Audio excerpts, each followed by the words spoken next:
I'll tell you about our whorehouse. this was this was just literally unbelievable. I was shocked. I was quite a prudish young man. Actually, I was.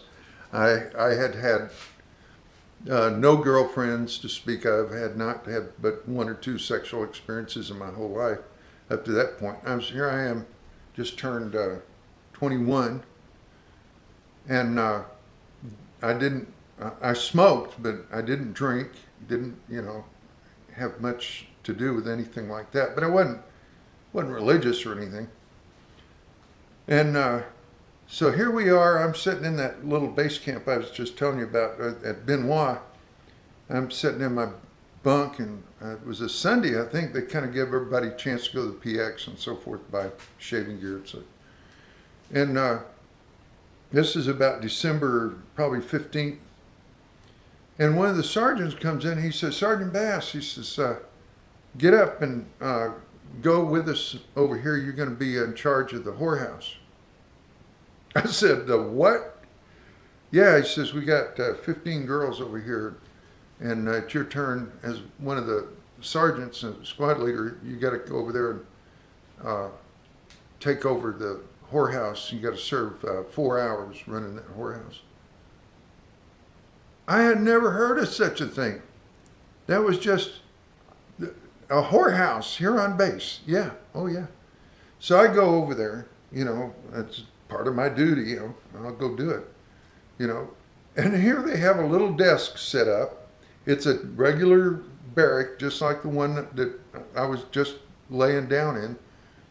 And I go in over there, and they've got all these beds, these army cots, lined up. They've got blankets set up like little privacy walls, and mosquito netting and so forth. And I go walking in there, and there's like, I guess there was more than 15 girls, because there was like 11 bunks on one side and like 10 or 12 on the other side. And each and every one of those goddamn bunks had a female sitting in it. And she was about half naked, each one of them. And they're all Vietnamese girls. They're all young, and they're, God, some of them must have been just mere children, 14, 15 years old. It was unbelievable to me. And I'm walking up and down through there checking this out, and this guy's telling me, he says, this is Susie, this is Karen, this is Ellen, give me all these female names that they had assigned. That was how you would tell which bunk you were going to send the little sign on the end of the bunk, these female names. And none of these women spoke English.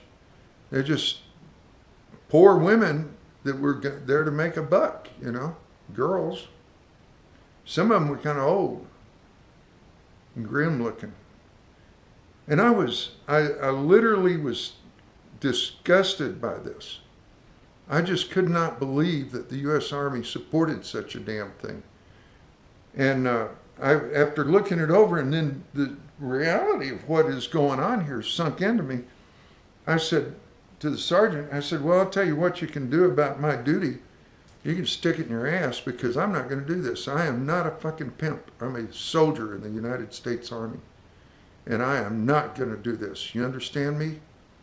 And he goes, well, goddamn, aren't you, he starts berating me. And we almost wound up in kind of we didn't actually come to blows, but I shoved him aside and walked out. And, I remember, because, these screened-in porch buildings that we were living in, I could look across the way there, and I could see the door of this whorehouse.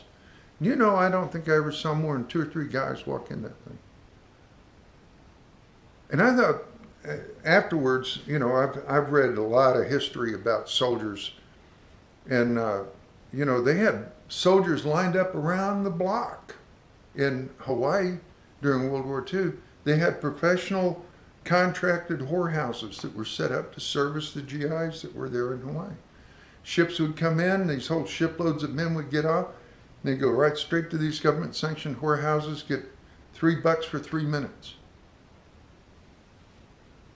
I was,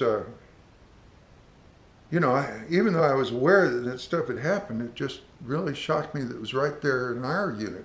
each unit in Benoit had a whorehouse. And there were hundreds of units there like ours. Anyway, that's another little dark secret of Vietnam. I don't hear the government talking about their on-the-base horrors.